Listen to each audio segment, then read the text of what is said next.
이 시간 우리 하나님 말씀 보겠습니다. 사사기 13장 1절부터 8절까지의 말씀입니다. 사사기 13장 1절부터 8절까지의 말씀, 구약 성경 384면입니다. 사사기 13장 1절부터 8절까지 말씀을 우리 함께 교독합니다. 제가 먼저 읽겠습니다. 이스라엘 자손이 다시 여호와의 목전에 악을 행하였으므로 여호와께서 그들을 40년 동안 블레셋 사람의 손에 넘겨 주시니라. 소라 땅의 단 지파의 가족 중에 마노아라 이름하는 자가 있더라. 그의 아내가 임신하지 못함으로 출산하지 못하더니 여호와의 사자가 그 여인에게 나타나서 그에게 이르시되 보라, 내가 본래 임신하지 못함으로 출산하지 못하였으나 이제 임신하여 아들을 낳으리니 그러므로 너는 삼과 포도주와 독주를 마시지 말며 어떤 부정한 것도 먹지 말지니라. 보라, 내가 임신하여 아들을 낳으리니 그의 머리 위에 삭도를 대지 말라. 이 아이는 태에서 나옴으로부터 하나님께 바쳐진 나실인이 됨이라. 그가 블레셋 사람의 손에서 이스라엘을 구원하기 시작하리라 하시니 이제 그의 남편에게 말하여 이르되 하나님의 사람이 내게 오셨는데 그의 모습이 하나님의 사자의 용모 같아서 심히 두려움으로 어디서부터 왔는지를 내가 묻지 못하였고 그도 자기 이름을 내게 이르지 아니하였으며 그가 내게 이르기를 보라, 내가 임신하여 아들을 낳으리니 이제 포도주와 독주를 마시지 말며 어떤 부정한 것도 먹지 말라. 이 아이는 태에서부터 그가 죽는 날까지 하나님께 바쳐진 나실인이 됨이라 하더이다 하니라. 마노아가 여호와께 기도하여 이르되 주여 구하옵나니 주께서 보내셨던 하나님의 사람을 우리에게 다시 오게 하사 우리가 낳을 그 아이에게 어떻게 행할지를 우리에게 가르치게 하소서 하니 아멘. 오늘 본문의 말씀은 사사기 13장 말씀은요, 삼손의 아버지인 마노아라라고 하는 사람이 등장하고 있습니다. 아들 삼손의 그 유명세에 비해 그의 아버지 마노아의 이름을 기억하는 성도들은 그리 많지 않을 것입니다. 많은 이들에게 낯설고 생소한 이름이 바로 마노아입니다. 그도 그럴 것이 성경에서 이 마노아라는 이름은요, 오늘 본문의 말씀인 사사기 13장 그리고 사사기 16장에서 삼손을 소개할 때 등장하는 이름으로 등장하고 있기 때문입니다. 한마디로 삼손의 아버지인 마노아는요, 별 내세울 것 없이 내세울 것이 별로 없는 무명의 인물이었던 것이지요. 그러나 저는 무명의 인물이었던 이 마노아가 혼란한 시대를 살아가는 우리가 주목해야 할 또 다른 한 명의 위대한 인물이라고 생각하고 있습니다. 우리는 성공한 인물들에만 관심이 있습니다. 그렇죠? 그러나 사실은요, 유명하고 큰 자 같지만 하나님 앞에선 작고 초라한 인생이 있습니다. 그러나 이와는 반대로 세상에서는 지극히 작고 이름 없고 볼품 없는 것처럼 보여졌지만 하나님 앞에서는 영웅처럼 큰 자가 존재합니다. 저는 마노아가 바로 그런 후자에 해당하는 사람이라고 생각합니다. 우리가 왜 이 무명의 인물 마노아를 주목해야 하는지 본문의 말씀을 통해 함께 살펴보길 원하는데요. 먼저 마노아가 살던 그 시대는요, 극심한 타락의 시대였습니다. 사사기 13장 1절 말씀 우리 함께 봅니다. 사사기 13장 1절 함께 읽습니다. 이스라엘 자손이 다시 여호와의 목전에 악을 행하였으므로 여호와께서 그들을 40년 동안 블레셋 사람의 손에 넘겨주시니라. 아멘. 이스라엘은 블레셋 민족에 의해 무려 40년이라고 하는 그 시간 동안 압제와 고통을 당해야 했습니다. 그러나 성경 어디에도 블레셋에 의해 고통받는 그 40년의 시간 동안 하나님께 부르짖었다는 표현이 기록되어 있지 않습니다. 참 이상한 일이에요. 지금까지 이스라엘 백성들은요, 이방 민족의 압제로 인해 고통을 겪게 될 때면 늘 언제나 하나님께 부르짖었습니다. 비록 그 부르짖음이 온전한 회개는 아니었을지라도 하나님을 향하여 하나님께 방향을 정하여 그저 도와달라고 부르짖던 그 부르짖음에 하나님께서는 응답해 주셨습니다. 그런데 이제 이스라엘은 그나마 하나님께 부르짖는 것마저 잊어버리게 된 것입니다. 이스라엘 백성들이 이방 민족의 지배를 무려 40년이라는 시간 동안 받게 된 것은 이번이 처음이에요. 지금까지 이방 민족에게 받았던 가장 큰 압제, 긴 시간은요, 하솔 왕 야빈에 의해 20년 동안 통치를 받았던 시간이 고작 그 시간이었습니다. 시간이 지날수록 이스라엘 백성들의 타락이 심화되는 만큼 이스라엘을 향한 하나님의 그 심판의 수위도 점점 높아만 간다는 것이지요. 그럼에도 불구하고 이스라엘 백성들은 블레셋의 그 억압에서부터 벗어나는 것마저 희망하지 않았다는 것입니다. 왜 그랬을까요? 여러분, 그 이유가 무엇일까요? 본문의 말씀은 아니지만 사사기 12장 8절과 9절 말씀, 사사기 12장 8절과 9절을 우리 함께 보도록 하겠습니다. 그 뒤를 이어 베들레헴의 입산이 이스라엘의 사사가 되었더라. 그가 아들 30명과 딸 30명을 두었더니 그가 딸들을 밖으로 시집 보내고 아들들을 위하여는 밖에서 여자 30명을 데려왔더라. 그가 이스라엘의 사사가 된 지 7년이라. 아멘. 여러분, 당시 신앙의 지도자였던 사사 입산의 아들이 몇 명이었다고요? 30명이었대요. 딸은요? 30명이래요. 여러분, 아들과 딸 60명을 두었다는 일이 정상적인 가정에서 일어날 수 있는 일입니까? 저는 개인적으로 저에게는 자녀 둘이 있습니다. 둘 이상은 저는 도저히 감당할 수 없겠더라고요. 개인적으로 3명 이상 키우신 분들은 저는 존경하고 있습니다. 저희 교회도 아들 셋 키우는 분들이 계세요. 제가 지난번에는 그 집에 그 가정을 가리켜 재앙이라고 말씀드렸는데 용서하세요. 존경합니다. 아들 셋 키우는 것도 보통 일이 아닌데 아들 30명, 딸 30명, 여러분 이것이 무엇을 의미합니까? 설마 부인 한 사람을 통해 이 많은 자녀들을 다 낳았다고 생각하는 성도님은 이 자리에 계시지 않을 것입니다. 압산의 뒤를 이어 사사가 된 압돈 또한 아주 비슷한데요. 우리 사사기 12장 13절과 14절, 사사기 12장 13절과 14절 말씀 함께 있습니다. 그 뒤를 이어 비라돈 사람 힐렐의 아들 압돈이 이스라엘의 사사가 되었더라. 그에게 아들 40명과 손자 30명이 있어 어린 나귀 70마리를 탔더라. 아멘. 여러분, 신앙적으로 모범을 보여야 할 사사가 여러 명의 아내를 두었습니다. 여러 명의 첩을 두었습니다. 40명, 60명씩 자녀를 낳는 그 모습을 보면서 여러분 느껴지는 모습이 무엇입니까? 하나님께서 주신 생육하고 번성하는 축복입니까? 저는 그렇지 않다고 생각합니다. 절대 그렇지 않아요.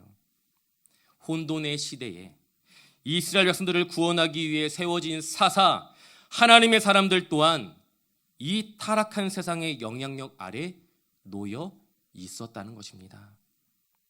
앞장서서 그 누구보다 신앙을 지도해야 할 사사들이 이 정도로 타락을 했다면 사사가 아닌 일반 성도들, 일반 백성들의 삶은 오죽했겠습니까? 사람은 자신이 살고 있는 그 시대와 환경에 영향을 받는 존재입니다. 사사들의 타락과 문별한 삶은요, 그 당시 그 시대 사람들에게 적지 않은 영향을 주었습니다. 문제는 오늘 우리가 살고 있는 이 시대가 그 당시의 시대와는 별반 다르지 않다는 것입니다. 이러한 세상의 가치관과 그 영향을 교회와 성도들 또한 받고 있다는 거예요. 기도해야 하는 상황 가운데 놓여 있는 교회와 성도들이 더 이상 기도하지 않습니다. 그 어느 때보다 가정의 회복을 위해, 교회의 회복을 위해 하나님 앞에 간절히 기도해야 할 이유가 충분히 있음에도 불구하고 기도의 자리를 보면요, 너무나 많이 비어 있어요. 우리가 오늘 본문의 말씀에 등장하고 있는 이 마노아를 특별히 살펴보아야 하는 이유가 바로 여기에 있습니다. 여러분, 마노아는 달랐습니다. 그는 적어도 타락했던 그 당시 사회의 영향력 아래 놓여 있지 않던 인물이었다는 거예요. 우리 본문의 말씀 사사기 13장 2절, 사사기 13장 2절 말씀을 함께 읽습니다. 소라 땅에 단 지파의 가족 중에 마누아라 이름하는 자가 있더라. 그의 아내가 임신하지 못함으로 출산하지 못하더니 아멘. 그냥 슬쩍 읽고 지나갈 수 있는 그런 구절 같은데, 여러분, 이 짧은 구절, 이 한 절의 말씀을 통해 우리는 마누아의 실력을 살펴볼 수 있습니다. 제가 거듭 강조하고 있지만 마누아가 살던 당시, 그 당시 사사시대는요, 성적인 타락이 매우 심각했던 시대였습니다. 신앙의 지도자들조차, 사사들조차 여러 명의 부인과 첩을 두었던 때가 사사시대였어요.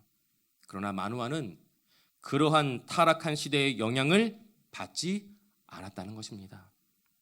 자신의 아내가 아이를 낳지 못한다면 어떻게 해야 합니까?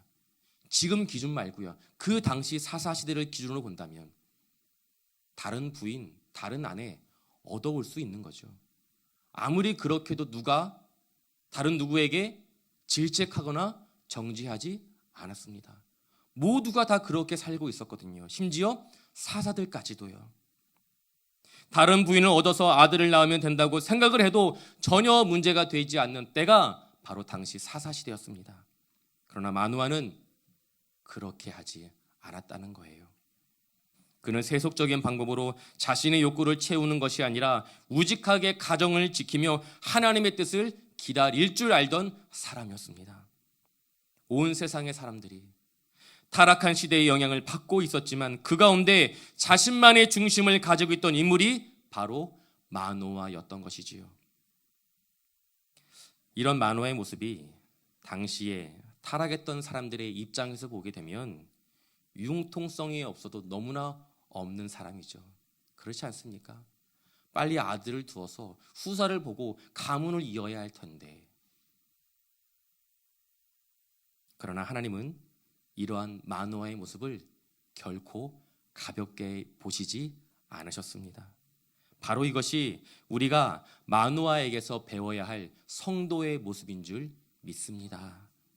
물론 마노아는 완벽한 사람은 아니었어요. 이 마노아 또한 허점과 부족한 부분이 많았던 사람이었습니다. 그럼에도 불구하고 오늘 본문에 등장하는 그 마노아의 모습을 통해 하나님께서 우리에게 원하시는 그 모습을 세 가지를 살펴보기를 원합니다. 먼저 그 첫 번째로요, 하나님께서 우리에게 원하시는 그 첫 번째는 바로 구별된 삶입니다. 하나님께서 우리에게 원하시는 것은 구별된 삶이에요. 하나님은 자식을 낳지 못하였던 마노아의 아내에게 아들을 주겠다고 약속해 주셨습니다. 마노아와 그의 아내에겐 결코 이해할 수도, 아니 믿을 수도 없는 꿈과 같은 이야기였습니다. 자식이 없는 그의 가정에 그것도 아들을 주시겠다고 말씀하신 하나님의 그 약속의 말씀. 그런데 아들을 낳을 것이라는 그 약속을 주시면서 하신 명령의 말씀이 있었는데요. 우리 말씀을 좀 보길 원하는데요. 사사기 13장 5절과 7절 그리고 14절 말씀, 사사기 13장 5절과 7절, 14절 우리 함께 자막을 통해 함께 읽도록 하겠습니다. 보라, 내가 임신하여 아들을 낳으리니 그의 머리 위에 삭도를 내지 말라. 그가 내게 이르기를, 보라, 내가 임신하여 아들을 낳으리니 이제 포도주와 독주를 마시지 말며 어떤 부정한 것도 먹지 말라. 포도나무의 소산을 먹지 말며 포도주와 독주를 마시지 말며 어떤 부정한 것도 먹지 말고 내가 그에게 명령한 것은 다 지킬 것이니라. 아멘. 아멘. 하나님은 마노아의 가정에게 아무 조건 없이 아들을 주시겠다고 약속해 주셨습니다. 우리는 이것을 은혜라고 이야기합니다. 그런데 하나님은 아무 조건 없이 아들을 주셨지만 은혜를 잊고 감격하는 마노아 부부에게 분명히 요구하시는 하나님의 명령이 있었습니다. 이 사실을 우리는 결코 잊어서는 안 되는 것이지요. 구원은 조건 없이 받았지만 하나님의 조건 없이 구원받은 우리에게 요구하시는 하나님의 명령이 있다는 것을 기억할 수 있길 소망합니다. 하나님께서 마노아의 가정에게 반복해서 요구하는 것이 무엇입니까? 많은 것을 요구하는 것처럼 보여지지만 사실 정리해 보면 딱 한 가지로 요약할 수 있습니다. 그것이 무엇이지요? 세상과 구별된 삶을 살아가는 것입니다. 우리 말씀 보겠는데요. 레위기 20장 26절입니다. 레위기 20장 26절 함께 있습니다. 너희는 나에게 거룩할지어다. 이는 나 여호와가 거룩하고 내가 또 너희를 나의 소유로 삼으려고 너희를 만민 중에서 구별하였음이니라. 아멘. 아멘. 하나님께서 우리에게 원하시는 것이 무엇입니까? 그것은 거룩함을 위한 구별됨입니다. 구별된 거예요. 하나님의 백성으로 이 땅을 살아가야 하는 성도인 우리의 목표는요, 행복이 아니라, 성공이 아니라 바로 거룩함을 지켜내는 구별인 줄 믿습니다. 두 번째로 하나님께서 우리에게 원하시는 것은 하나님을 나타낼 수 있는, 하나님을 보여줄 수 있는 교육입니다. 교육이에요. 하나님께서 마노아 부부에게 조건 없는 은혜로 자녀를 선물로 주셨지만 그 은혜를 받은 후에 지켜야 할 명령이 있다는 것을 우리는 잠시 살펴보았습니다. 그런데요, 그 과정 가운데 제가 한 가지 더 발견한 것이 있습니다. 사사기 13장 3절과 4절, 사사기 13장 3절과 4절 말씀 우리 함께 읽습니다. 여호와의 사자가 그 여인에게 나타나서 그에게 이르시되 보라, 내가 본래 임신하지 못함으로 출산하지 못하였으나 이제 임신하여 아들을 낳으리니 그러므로 너는 삼과 포도주와 복주를 마시지 말며 어떤 부정한 곡도 먹지 말지니라. 아멘. 여호와의 사자는 마노아의 아들에게 아들을 낳을 것이라고 이야기합니다. 그리고 더불어 한 가지 명령을 했습니다. 그것이 무엇입니까? 포도주와 독주를 마시지 말고 그 어떠한 부정한 것도 먹어서는 안 된다고 이야기한 것이지요. 여러분, 이 명령 누가 지켜야 되는 것입니까? 누구에게 한 명령이죠? 성경을 보면 그러므로 너는 이라고 표현이 되었어요. 여러분, 여기서 너는이 누구입니까? 태어날 아기입니까? 아니면 이 아이를 임신하게 될 엄마입니까? 엄마예요. 엄마입니다. 바로 삼손의 엄마. 그 아이를 키워야 하는 당사자입니다. 여러분, 이것이 무엇을 뜻할까요? 이 말씀이 우리에게 주는 교훈이 무엇일까요?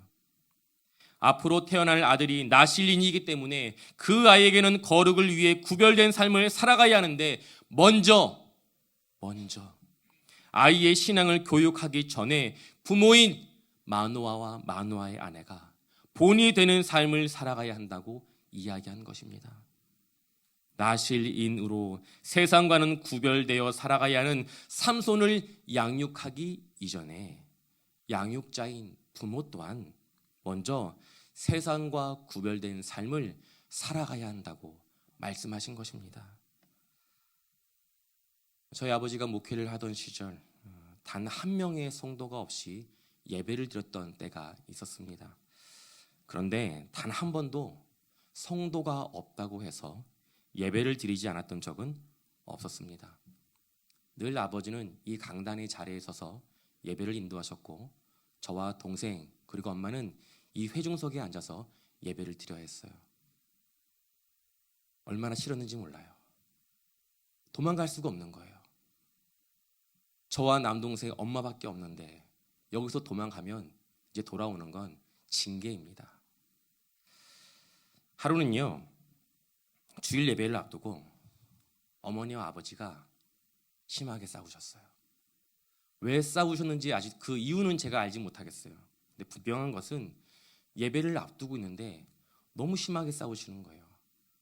생각이 들었습니다. 아, 오늘 예배는 드리지 않겠구나. 할렐루야.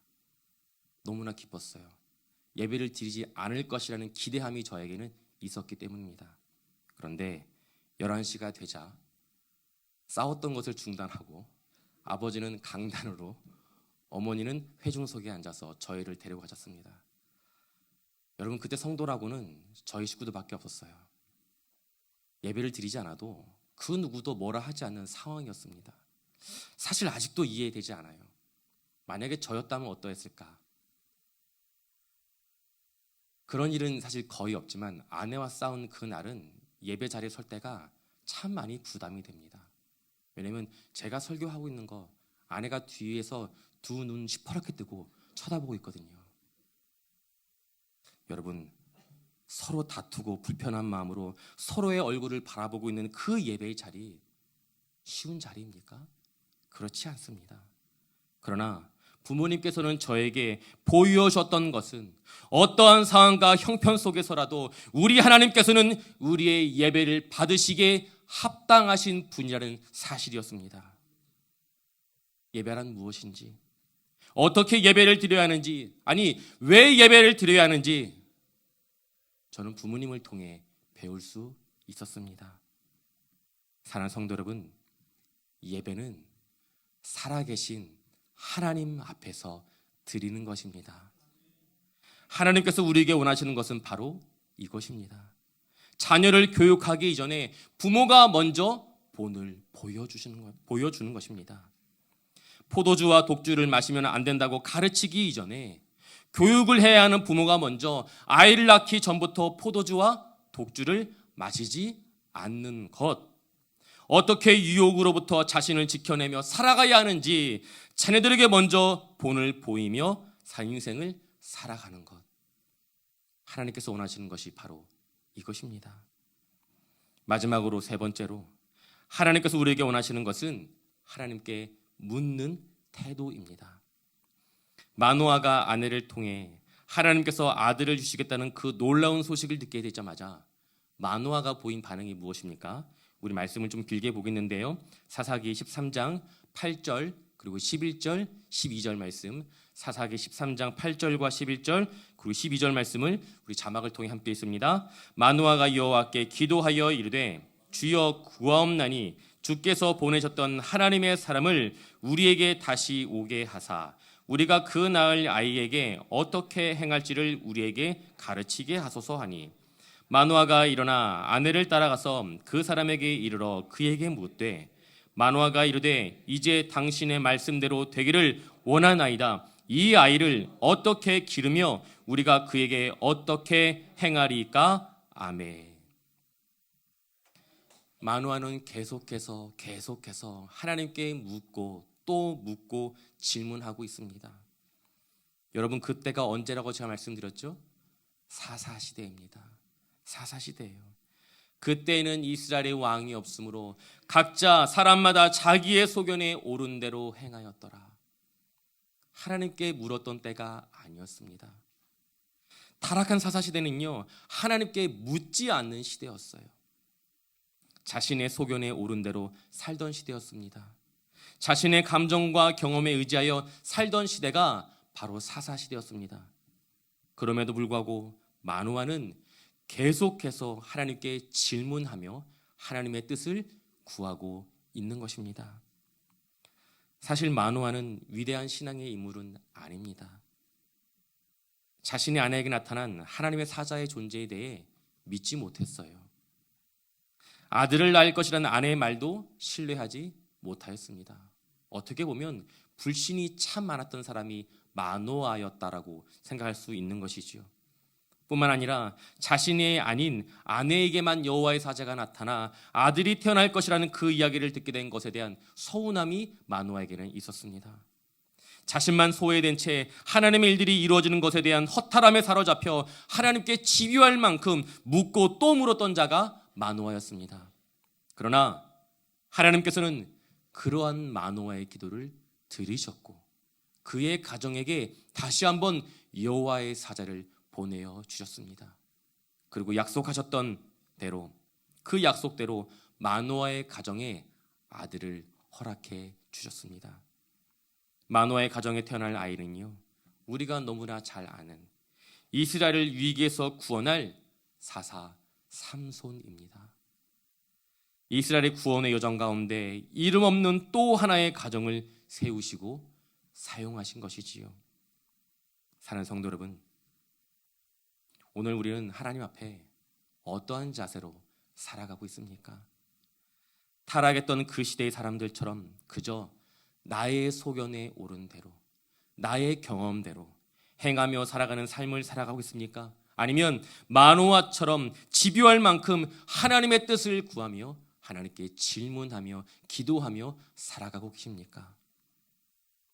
성도인 우리는 늘 하나님 말씀 앞에 묻고 또 묻고 기도하는 삶을 살아가야 되는 줄 믿습니다. 여러분, 기도는요, 내 뜻을 정해놓고 그 목표를 이루기 위해 하나님을 내 인생 가운데 끌어들이는 행위가 결코 기도가 될 수 없습니다.